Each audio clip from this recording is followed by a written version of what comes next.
Hello.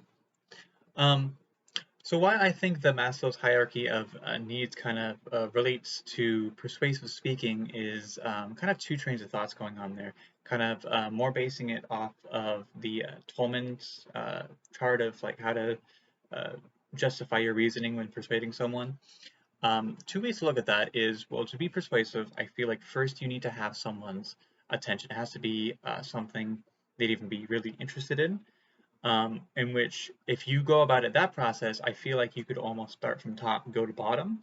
Because at the bottom, people aren't really, especially if you're like an American, you don't really think about things like, oh, what am I going to eat tomorrow? Or, how do I breathe better? How do I sleep? You kind of have all those basic things just kind of given to us. And I almost feel like that they're, despite being the most essential part of living, um, not very exciting to us, not very important. We don't really think about every day about those things, but we think about the top of the pyramid all the time. We're very vain creatures, especially in America, and we love hearing about how we can be the best XYZ, kind of the very superficial, very top of that chart thing.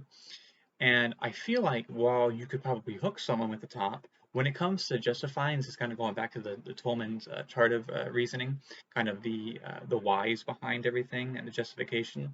The justifying it is much more easier if you address things more to the bottom, because things at the top are kind of you could justify it, but I don't think to be as strong or as easy to really come across as basically the things at the bottom, which are very just set in stone. This is what you need to survive.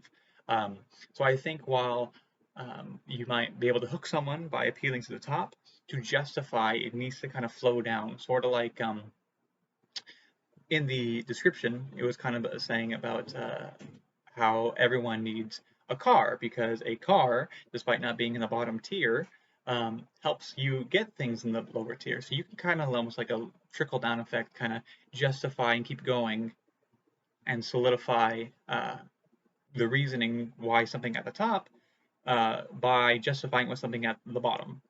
And I feel like that's how it's going to correlate into how the chart goes into persuasive speaking. Might be something to do with having to be like a healthy mix in the middle, where it's kind of both of those, or it could just be about how we should always just be appealing to the most important things at the bottom there. So that's what I think how the um, Maslow's hierarchy of needs applies to persuasive speaking. Thank you.